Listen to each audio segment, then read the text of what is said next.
Well, welcome everybody to Stoughton's 2020 Veterans Day celebration. We're having this program due to the abbreviated ceremonies we have to have at Town Hall and Faxon Veterans Memorial Park due to this unfortunate virus situation. As well, we're all properly masked as per the governor's orders. And so that's what brings us here today with this show, to hope to add something to what we normally can't do. Let me start out by introducing some of our guests here today, because some will be introduced later. To my left, we have World War II veteran Paul Berger. He enlisted in the Navy on February 18th, 1943, and served 3 years through February 18th, 1946. Paul earned, among other decorations, the Asiatic Pacific Theater Medal, the Philippine Liberation Medal, and the World War II Victory Medal. Paul is one of our few remaining World War II vets over the years. 16 million veterans served during that war, and we are into well under 1 million that are remaining today. To my far right is Kurt Power. Kurt enlisted in the Army National Guard back in August of 2002. So this was after 9/11, so he probably knew what he was in for. He was activated in August 2003 and sent to Cuba, where he served approximately a year in Guantanamo. He then got out and he was reactivated again in March of 2005, where he then spent another year in Iraq, where he was very seriously wounded in action. And among his medals, he has earned the Purple Heart. Because so few of our citizens serve in the military, with the draft having ended in 1973, you have people like Kurt who had to make multiple tours. Back in Paul's day, when we fought wars, we fought them, not that we're not fighting them to win now, I don't want to make a political statement, but back in Paul's day, you stayed until the war was over and it was won. You could stay there 1, 2, 3, 4, 5 years during that time. Today, with the wars going on, you have young men making multiple tours. Kurt made 2, and he certainly would have made more than 2 had he not been seriously wounded. Today in this country, only 5% of the citizens remain as veterans. I think a lot of people are surprised at that, but that has to do with the passing of our World War II veterans, our Korean veterans, and then now getting into the veterans my age, of the Vietnam-era veterans. Massachusetts has a little higher percentage. 6% of Massachusetts residents are veterans. Senator Timilty, he served as a state rep from 1999 through 2016, and he's been a state senator since 2017. Senator Timilty chairs the Joint Committee on Veterans and Federal Affairs, in Massachusetts. This is one of the reasons I invited him here. It is a significant committee in that it helps promulgate and pass laws that is of such benefit to the veterans and their widows and dependents in the Commonwealth of Massachusetts. We'll be talking about this later, how good Massachusetts is, the wealth of benefits that we're able to provide because of legislators like Senator Timilty, what we're able to do for our citizens here.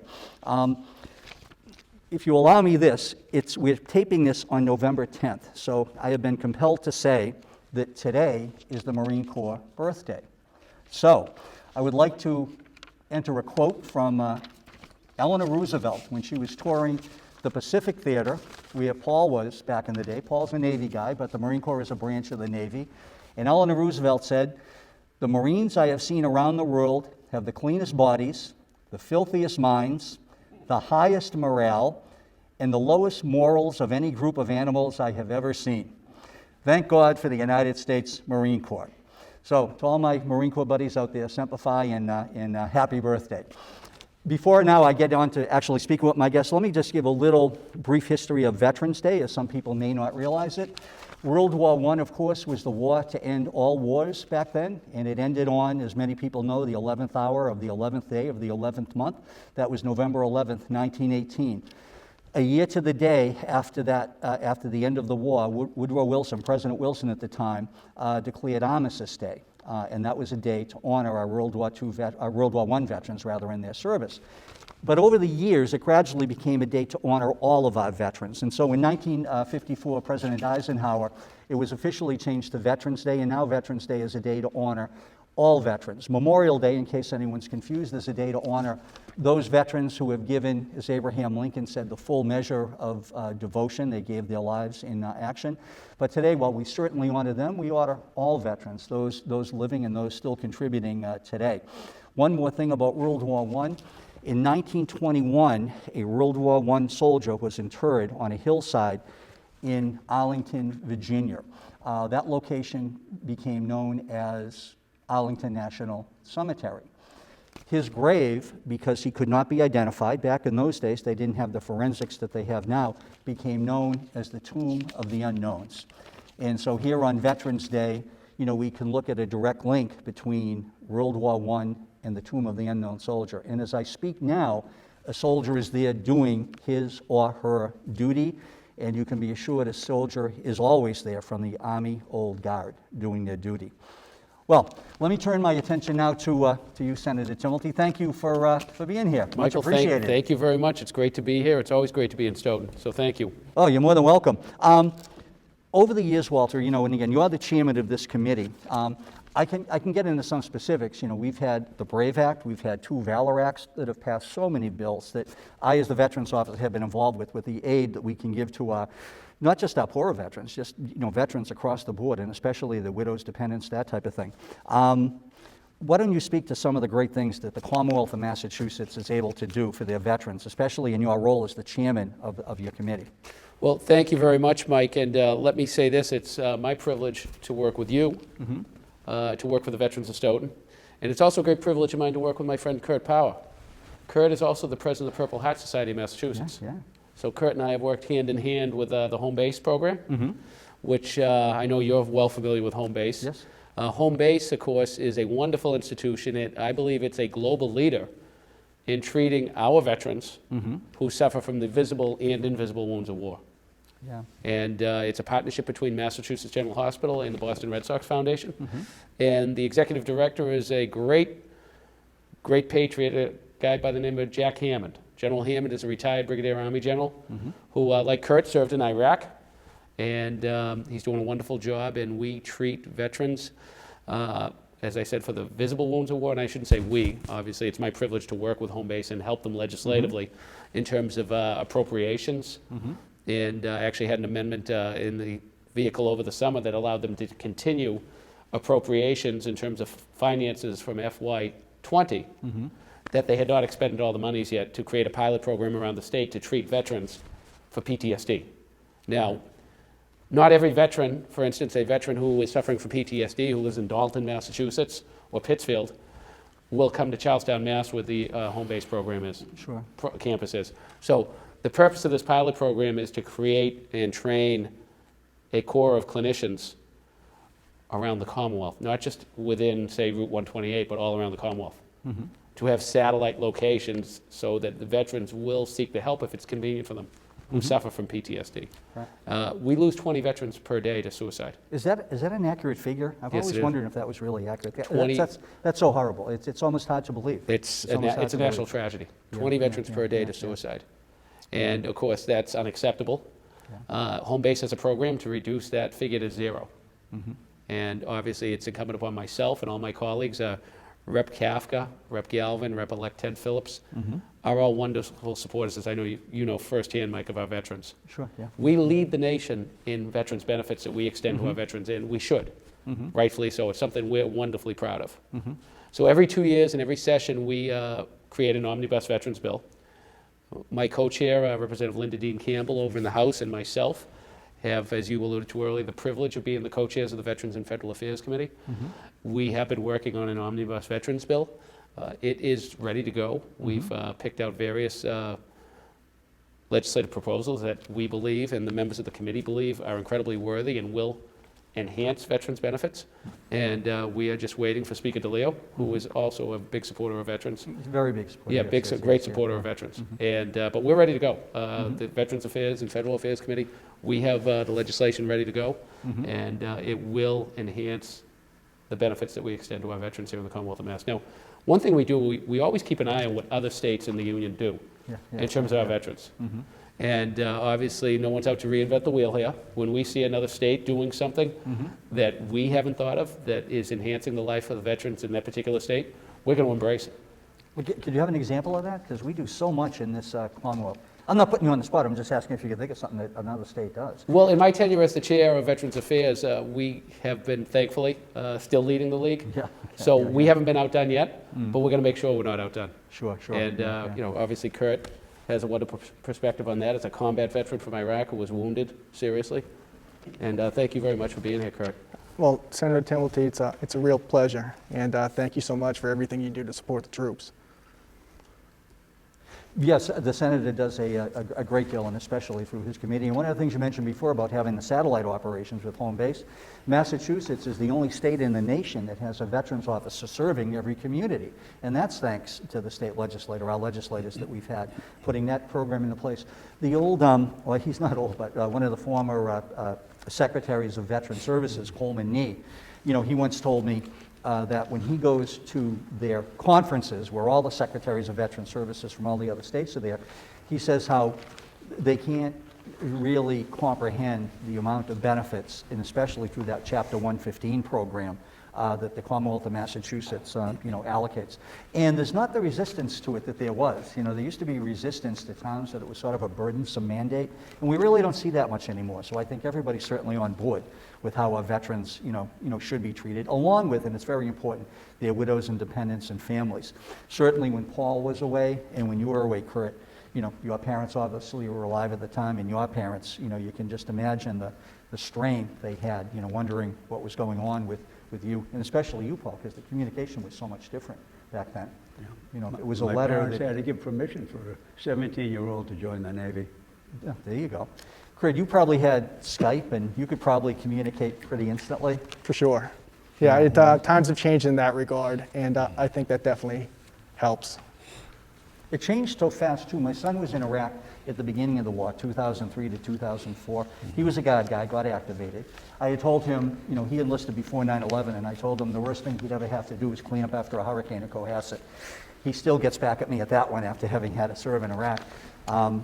But we were able to have a video conference, but we had to go to National Guard headquarters, and it was a big screen, and it was all crackly and everything. And here, just a few years later, it's as much as picking up your cell phone, and you can see. So the technology has advanced so you know, so quickly. Earlier, you know, Massachusetts passed a law that if a soldier passes away from either disease or injury occurred while serving in a combat zone, the surviving spouse was entitled to a real estate tax exemption. I think it was for $2,500 for 5 years.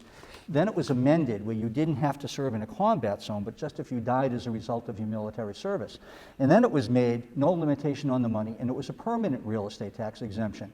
So this came about several years ago, and we now have about 30 surviving spouses. It's all women, it was all men who passed away from their military service, receiving full real estate tax exemptions. And anyone who lives in Stoughton, you know how the real estate taxes are going up, which they're going up everywhere. So it's a very big benefit. So that's one of the kinds of things that comes out of the committee that Senator Timilty heads. And there's so much stuff, you know, applications for licenses that can be waived. I've written down a bunch of stuff here.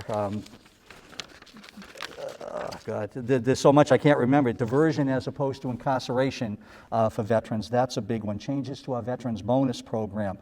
Parents now, if their child dies as a result of a service-connected disability, they can get a real estate tax exemption. There's two more guests that I want to talk about here. One is someone who is scheduled to be here, a World War II vet that I think a lot of you know, Joe DeVito. Dave, if you could put his picture up on the screen. Joe was scheduled to be here earlier today, but unfortunately he woke up sick with a fever, headache, and Joe, we wish you all well and a speedy recovery and hope it's nothing serious. The other guest we have here today, it's actually a society, the Old Stoughton Musical Society, which is the oldest musical society in the country. It has had continuous and uninterrupted service for the last 234 years. Just think of that, the oldest in the entire country, in this great country of ours. This distinction is noted on Stoughton's town seal, the image of a harp. represents this musical society. Director Renee LeBlanc has been kind enough to record 2 songs for this program, and this is a song which most of us never heard. I've certainly never heard of it. It was the most popular song sung during the Revolutionary War. It was sung night after night by Continental troops from Vermont down to South Carolina. So if we could, Dave, we'd like to cut in from the Old Stoughton Musical Society, Chester.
Okay, welcome back, everybody.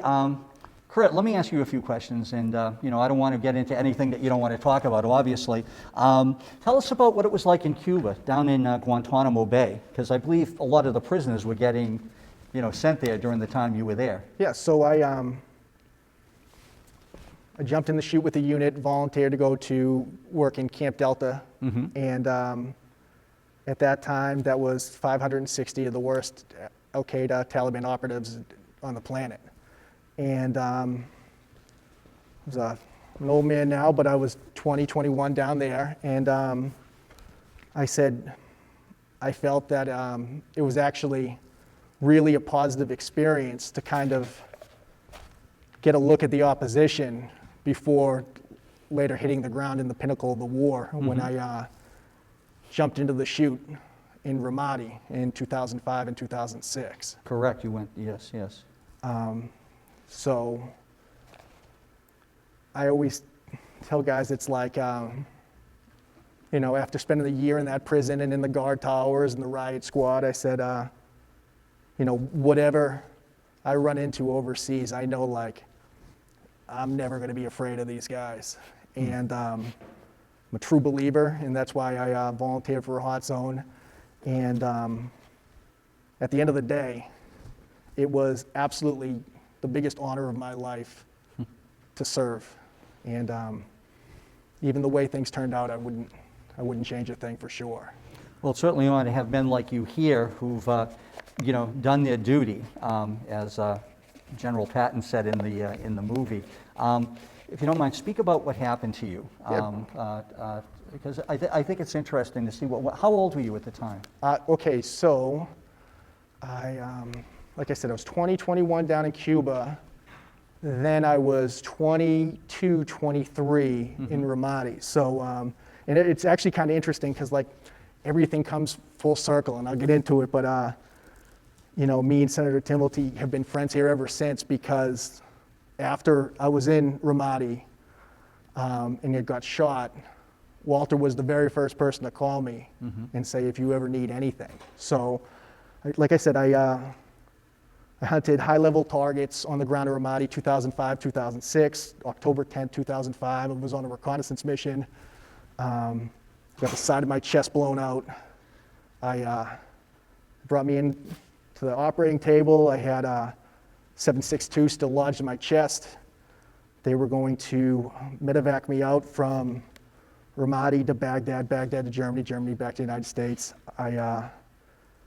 we were losing a lot of guys at that point. It was very heavy. And I told him, with all due respect, I'm not going anywhere. And I checked myself out of the hospital, fighting for 8 more months. Still have, ended up getting the bullet taken out. I still have a 11 piece of shrapnel still in there. And I mean, it was like, I turned, I'll tell you, yeah, because I turned 23 March 15th, right, 2006, which was the very first day of the Battle of Ramadi that I was there for. You talk about a birthday present. You know, it was real. It was real, and it was heavy. But like I said, it was an absolute honor to serve. And, you know, I couldn't love this country anymore. And I think it's so important to not only let people know nowadays, you know, how important all of our veterans are, but like I always say, to the veteran community, like, we need to support the guys like Senator Timilty that support us, right? That, like, not everyone gets it, and that is truly a special thing. And when I came back, I said the transition is tough, and nobody ever wants to talk about it, right? And that's why, you know, thanks to, you know, the senator's help here, I started a fundraiser for the home base program that I had went through when I came home, and helped me really make a smooth transition back to the civilian world. And it's interesting, it actually explains my attire here today too, because I'm a pretty formal guy, being on the Purple Heart side of things, but I am a police officer. I'm actually going to work after this. I'm plain clothes. Transit police officer, I work in the Boston Police Gang Unit, and certainly count on Walter here for a whole lot of support in that regard too. So we kind of combined the two worlds. We're starting this fundraiser for police officers, and now 111 police departments throughout New England. We raise money and awareness by growing beards the month of November, and then really interacting with the general public. And I said a lot of times, like, not only are our first responders more often than not veterans, but you have to picture, like, more often than not, we're coming into contact with veterans in crisis.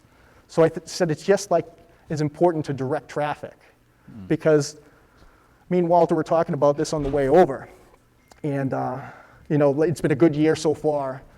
Like I said, it started off with one department. It was like 15,000 the first year. I know, like, we're only a couple weeks in and we're at about 150,000. And I said, you know, thank you for all your help and contacts and networking, and really talking to the different departments out there and getting them on board and vouching for the cause. And, you know, everyone up there at the State House is really fighting for us. And it's never been more important. We're in the COVID era. Not only veteran suicide is up 20%, but we have now lost over 108,000 veterans to suicide since 9/11. And, you know, we need to do more, and that's by, you know, really doing what we can to spread awareness and bridge the gap to get veterans out there in crisis and treatment. And I think, you know, once again, it was an honor to serve, but I think it's the least we can do for everyone that's still fighting the fight out there. Sure. Now, you're married, obviously, right? Yes, sir. Okay. Yes, sir. So you Best decision I ever made. Maybe the worst decision she ever made, but she is a saint for sure. Right. So your wife also, now you were married after you came back, correct? Is that right, or were you married before? No, after. Okay. But does your wife see some of the, you know, issues you might have brought back to you because of your wounds and what you went through? Oh, no, for sure. I always say, doing peer support work in the community, like, to all these guys, and I spend my existence, you know, really trying to deal with some of these guys in their darkest moments. And I always tell them, like, listen, man, like, don't ever forget that, like, you would do anything for your battle buddies, but, like, your best battle buddy is, like, your husband or wife right next to you, right? Like I said, you know, she was 1,000,000 times stronger than I ever was. Yeah.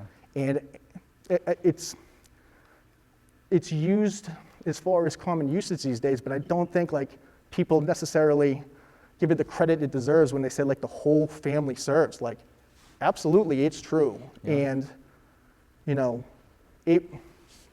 once again, like, I didn't get activated, I didn't deploy, like, I jumped in the chute with another unit. So, like, I knew I was a true believer and I was ready for war. But like, no one's ready for the aftermath after, right? Especially the people that knew you before that expect you to be the same person you were before the war. And I think, like I said, not only is that important, that like, that support from, you know, my family and especially my wife, you know, made all the difference on being able to make a successful transition back to the civilian world and, you know, do what it can to pay it forward, you know, for the guys still fighting the fight. When you came back, was the tradition, because you weren't married at the time, was it difficult with your parents, any siblings you may have?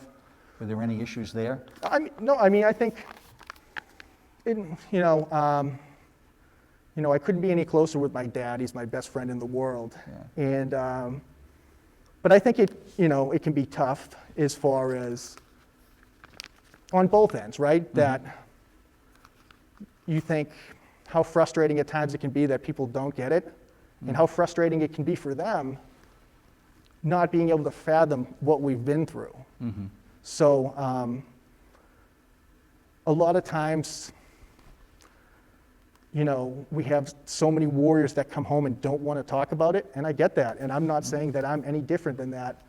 And I think instead of pretending that these issues don't exist and kind of everyone having unrealistic expectations on both sides of the table, we have to acknowledge that, like, especially for the warriors that are really over and in it from a combat standpoint, and I could respect anyone's service anymore, but like, ground warfare and losing guys and firefights and hitting IEDs, that, you have to evolve to survive in combat, God willing.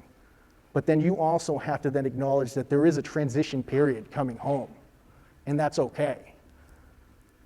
But there has to be that expectation on the home front engaging this and being honest and open enough on your end to say, like, hey, Kurt, how are you? Well, you know what, I had nightmares last night and I had cold sweats, and you know what, I'm not really feeling crowds today, or this has especially been a tough, Veterans Day or Memorial Day. And what we find is that as much as so many people were trying to keep that stuff from their families for their own good, that it actually brings families closer together and unites families on a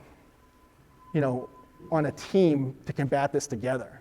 And I think not only do veterans have to know that, like, they're not the only one going through this stuff, they have to know when they are struggling that they're not alone.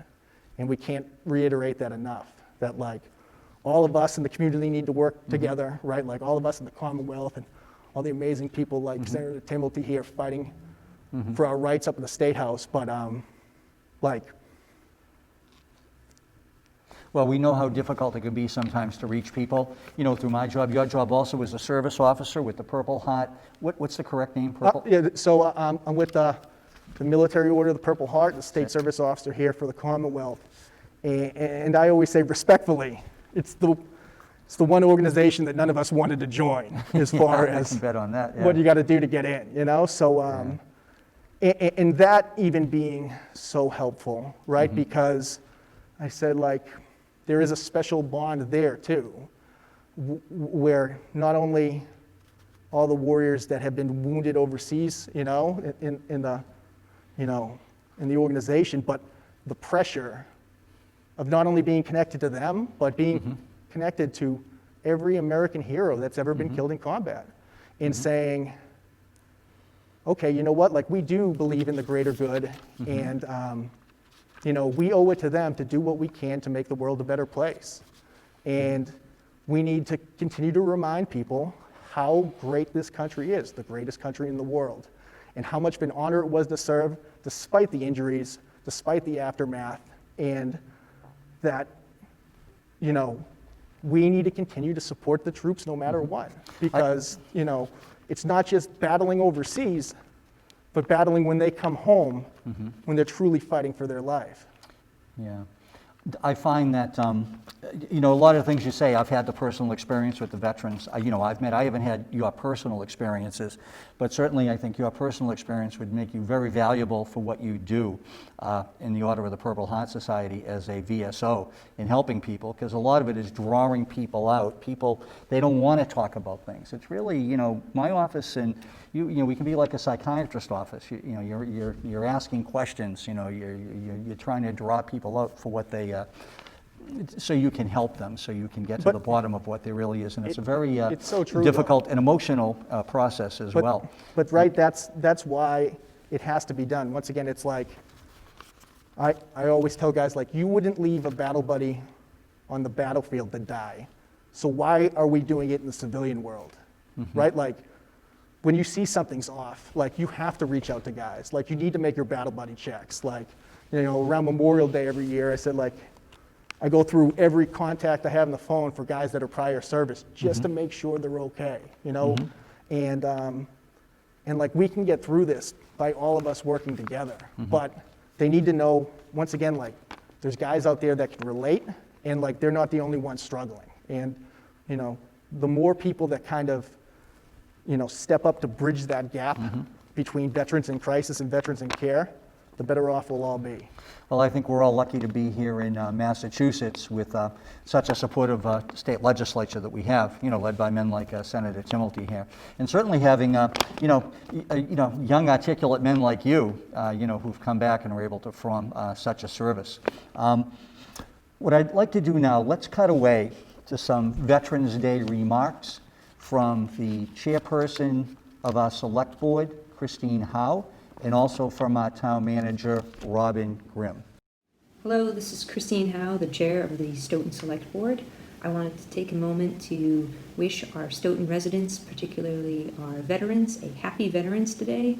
I'm recording this on November 10th, which is the 245th birthday of the Marine Corps, so just send out a quick happy birthday to all our Marines out there. Veterans Day is not a day of somber remembrance like Memorial Day, but rather a day to celebrate, thank, and honor our veterans. This is a day in which we can reach out to the men and women of our armed forces and thank them for their service to our great country. We all know the sacrifices that veterans have made, and had it not been for those sacrifices, I certainly wouldn't be here today in an elected official capacity speaking to you. And even just last week, this country wouldn't have been able to turn out in historic numbers to vote in our 2020 presidential election. So in lieu of our usual events in which we can hold a parade and folks can attend to show their thanks and support for our veterans, I have a different request this year, and that is to reach out to a veteran that you know. Many of us have a grandparent, parent, spouse, sibling, cousin, friend, neighbor who's a veteran who served in our armed forces or who currently serves. And so I would encourage you to do one thing this Veterans Day, and that's pick up the telephone and make a good old-fashioned phone call to a veteran that you know, just to say hello and thank them for their service. In this time of the COVID-19 pandemic, folks are feeling social isolation and a sense of solitude more than ever. So it's important to reach out to one another and let them know that you're there for them. In particular, many of our veterans suffer from post-traumatic stress disorder and a series of mental health issues. And so I think just reaching out, saying hello, touching base with a veteran that you know and you care about is the perfect way to say thank you in light of our usual parade and show of support. So with that, I hope you all can take a moment on November 11th, the 11th day of the 11th month at the 11th hour, to thank veterans and appreciate all the sacrifices they have made. Happy Veterans Day to the residents of Stoughton and the men and women of our armed forces. Greetings to all. It is my honor today to speak to you as we celebrate Veterans Day.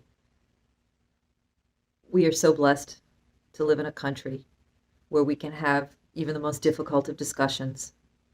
We're blessed to live in a country where we as individuals have voice. And we're blessed to live in a country, and particularly in the world that I work in, where we can make a difference every day in our seat in government, and the public can reach out to us and ask us to help make that difference. And all of that happens because of the work and the effort and the sacrifice that so many young Americans have made in serving our country. Today, we honor those who served.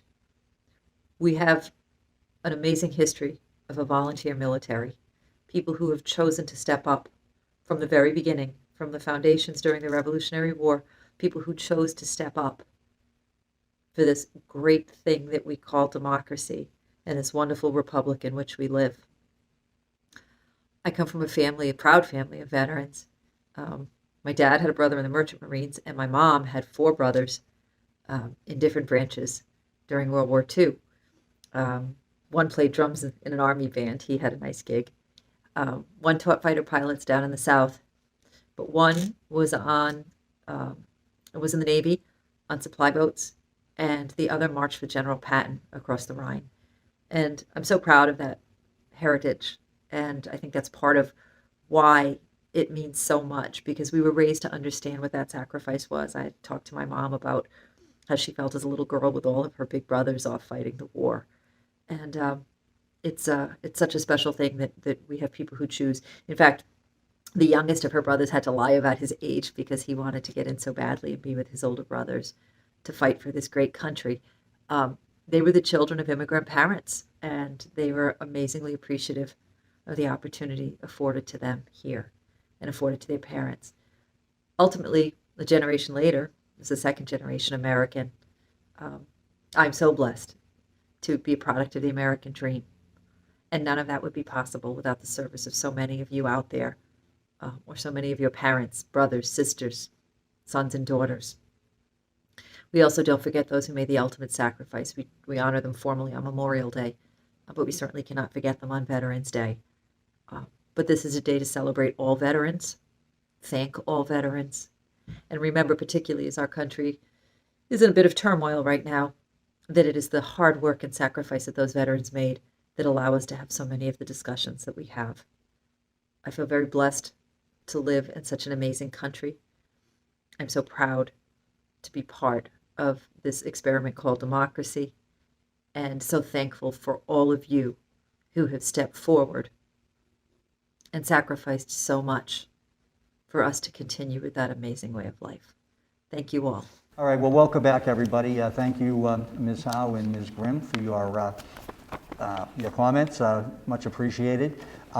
We've been talking with Kurt Power and Senator Timilty. I sort of cut him off there. So No, thank you very much, Mike. First of all, it's an honor, and I know Lou Kafka, Bill Galvin, and Ted Phillips feel the same way here in Stoughton. It's an honor to work in the legislature for veterans like Kurt, yourself, Mike, and for you, Paul, America's greatest generation. Yes, so thank you.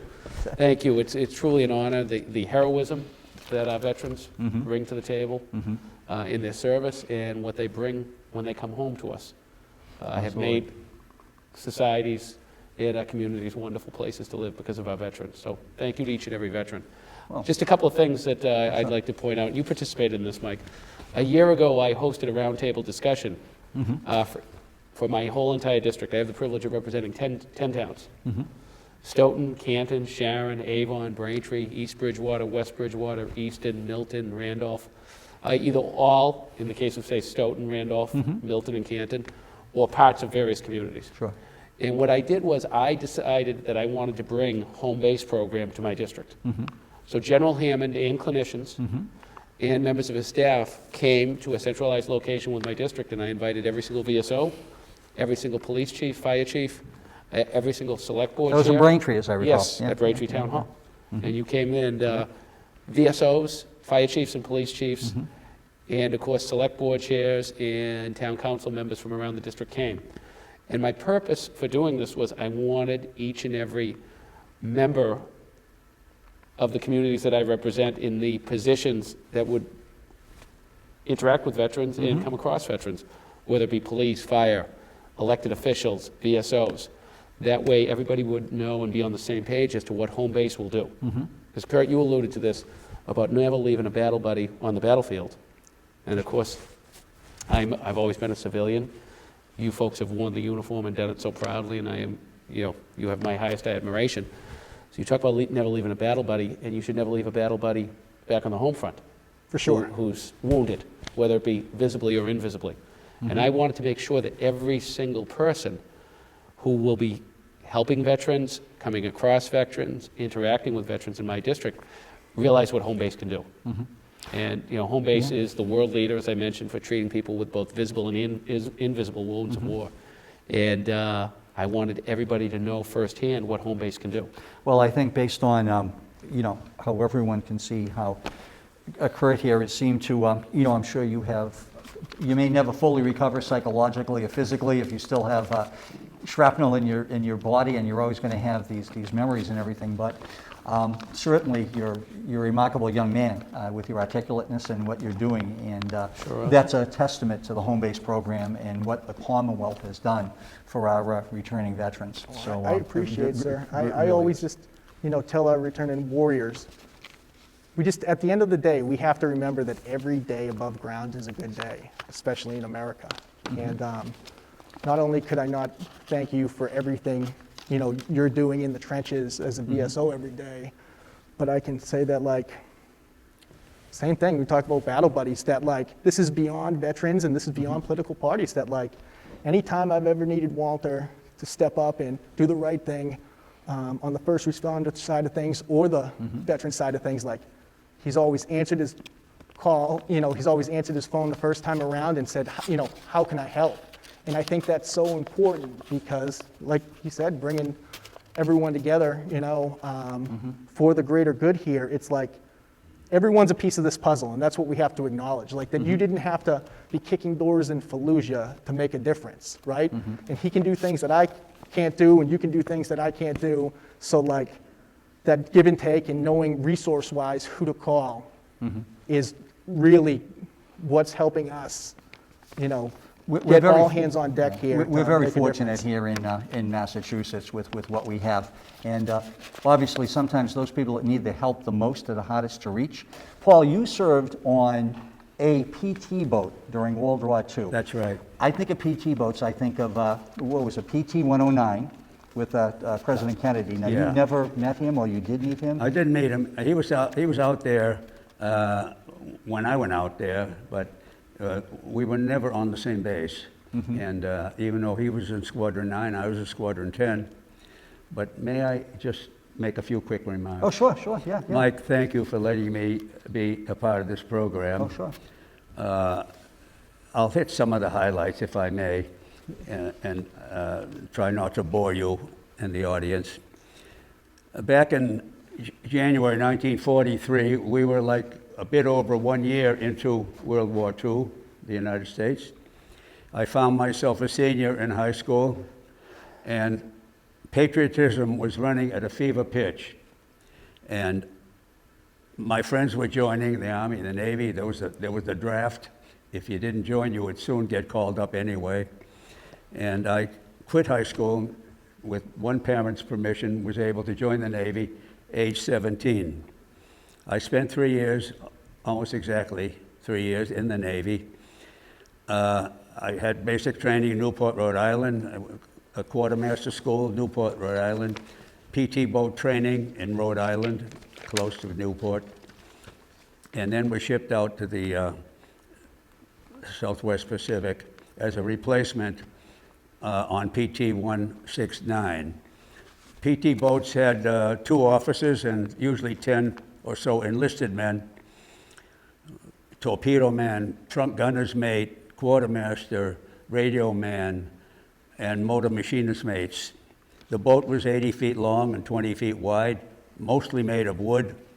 It carried a lot of armament, and while we ate most of our meals at the base, the routine was to go out and spend all night long patrolling Japanese-held islands and shooting up these huge barges which carry troops and ammunition and food.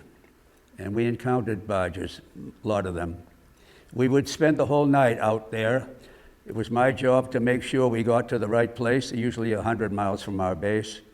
And we would patrol up and down the coastline all night long. And we had to be very careful. We got too close to shore, we got hung up on a reef. We needed 5 feet of water. And the charts that we had were very undependable, and so we didn't get in that close, maybe 150 feet or so from shore. And we did run up on a reef once, but we got towed off by the second boat that was with us. We would fire at any lights we saw on shore because we knew they were all Japanese bases at these islands in the Southwest Pacific, the Dutch East Indies, and eventually the Philippines. I would hear bullets whizzing by me coming from the shore. I would see splashes in the water. And however, we were fortunate. The crew was, the men were from every different state you could think of, no two from the same state. And here was a young kid who grew up in Roxbury, the streets of Roxbury. I didn't know anything about Iowa, Illinois, New York, Florida, New Hampshire. That's where some of our crewmates were from. But I soon learned how to get along with people from all kinds of backgrounds. Our worst thing was one of our few daylight patrols. American planes and the nearby base spotted us. And there were two boats, my boat and another one, and they shot my boat a long strafing run, and they injured seriously 4 men on the boat, 2 of them very seriously. Luckily, they took off and probably recognized us and took off after one strafing run. And we transferred all the injured to the second boat, which was intact. We had no engines anymore. All the fuel was leaking into the bilges. We were going to blow up any minute. The second boat took the injured back to our base, which was over 100 miles away. And then about 2 hours later, we saw other boats coming, more than 2 hours, and they came to tow us back to our base. Fortunately, we had no other incidents, but we had no way to get anywhere. We threw the anchor out so we wouldn't be washed up on the shore. And the strafing incident affected me very badly, emotionally. And I'm here to say that I think I recovered. I feel okay. However, I still have bad memories of that. I had 2 serious bouts of malaria. One of them, the first one, was so bad, my fever was so high, I didn't think I was going to make it. However, I survived my 3 years in the Navy. I took advantage of the GI Bill and got a college education. And I'm here now to talk about it. And Mike has been extremely sympathetic to my situation, and he's one of the best in the business. Well, thank you, Paul. I didn't have to ask you anything. You just, Okay. you went right on. You answered everything we're going to talk about. Certainly back in the day, the services with what we would call now post-traumatic stress disorder. Back then it was battle fatigue, it would have been called. In World War I, it was shell shock. Yeah. And you didn't have the treatment options that are available, that certainly are available today. But, we're glad you came through that. Dave, if you could put the picture up of Paul's PT boat, PT 169. And this picture was drawn by one of your shipmates, I believe. I haven't seen right? it for a long time. Yeah, you didn't even remember this. You had given this to me years ago. So maybe you could explain just some of the things that were on a PT boat, like the forward gun on there. What caliber was that gun? What was Usually a 20 millimeter. that? Okay. And then it looks like it's a bigger one to the right. We had an awful lot of armament on our boat, many machine guns, 4 torpedoes. However, we never saw any Japanese vessels large enough to use our torpedoes. Some of the torpedoes, the alcohol was drained off and mixed with fruit juice, and All right, that's good. I learned how to take a drink in those days. However, we had a lot of guns, and we used them. 20 millimeter, 40 millimeter, 50 caliber machine guns. My rank was quartermaster, and I did chart work and plotted the courses and took radar, watched the radar, which we had very primitive radar from Raytheon, by the way, and so that we wouldn't get hung up too close to shore. And As I said earlier, every guy in the crew was from a different state, and I really grew up. At age 20, I left the Navy, but boy, did I learn a lot in those 3 years. I went through an awful lot of experiences, and I was probably one of the youngest in the crew, and well, here I am, 3 years is 75 years later. 3 years is a long time. Like I said earlier, you guys stayed until the war was over, where people like Kurt, you had a certain period of time and a certain tour of duty. Well, this reference will be, Kurt's too young to know this reference, but it certainly doesn't sound like it was something out of McHale's Navy that you did, going through those, through all the experiences that you had. Did you know that reference? McHale's Navy? Vaguely. Way too young. Walter, I'm not going to ask you. I'm going to sort of close now with a quote from George Washington, which is sort of appropriate to some of the discussions we had. The willingness, and a lot of people have heard this quote, the willingness with which our young people are likely to serve in any war, no matter how justified, shall be directly proportional to how they perceive the veterans of earlier wars were treated and appreciated by their nation. We're decades past those horrible, horrible years, which how our Vietnam veterans and our veterans of that era were treated. And we can see it's because of, men like this, around me. Paul with his advocacy for veterans over the years, certainly Senator Timilty, all that you've done. And, Kurt, obviously all that you're continuing to do, not only trying to recover for yourself and your own family and your wife, but for the country and to help others. So it really is a remarkable thing. So I do think that young kids now would see how well veterans were treated, and that certainly wouldn't be a reason, as it was, I think, in the early '80s, why people did not want to join the military when they saw how terrible veterans were being treated. Let me start over here with you, Paul. Anything you'd like to say, and any final remarks? Just that the government today is treating veterans, as far as I'm concerned, terrific. I take advantage of what is available to me. I have a primary care doctor at the Brockton VA Hospital. I recently had the COVID test over there. I have no complaints. Good deal. Kurt, any final remarks you'd like to get in? Just a real honor to be here with all of you. Greatest generation. I've meant to say that, greatest generation, save the world. Yes. I mean, Yes. not even a question. So, Yeah. we wouldn't even be here if it wasn't for you. And thank you all so much for everything you do. Senator, anything you'd like to? Thank you very much, Mike. Well, first of all, it's an honor to be on this show with Paul. Paul, thank you very much. Mike, yourself, and you, Kurt, three heroic veterans. And it's also a privilege to work for each and every veteran of the Commonwealth, and it's a privilege to represent this great town of Stoughton. It truly is. One thing I did not mention earlier, I am the co-chair of the Special Oversight Committee, Joint Oversight Committee, to investigate the epic tragedy at the Holyoke Soldier Home.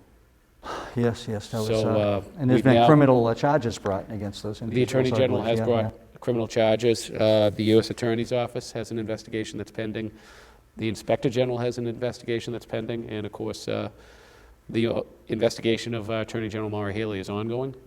In And case someone doesn't know, this has to do with all the significant amount of deaths at the Holyoke Soldiers Home because of the moving of COVID-positive patients in with other veterans who were not positive. I and my co-chair and the members of the committee, we've now conducted 4 hearings on the matter. 2 were in Holyoke, at Holyoke Community College, dedicated to the families of the victims and the staffers at the hospital. And we also conducted 2 remote hearings from the State House for those of us who were fearful of appearing in person due to the COVID. We owe it to our veterans that have perished and the veterans that have survived to get this right and come up with the answers as to why this happened to make sure this never happens again. And as a committee, we will do that. And I thank each and every veteran for what you do. Veterans Day is one of the most important days on our national calendar, and it's a privilege to work for this great town, so thank you. Well, let me thank all three of you for being here, and let me conclude. What I want to do is we reflag all of the graves in the town of, veterans' graves in the 9 cemeteries that are located within Stoughton. So I'd like to thank the following individuals, almost all of them veterans, for assisting me in doing this. Most of the work was done by Stoughton's graves officer, Michael Bodette.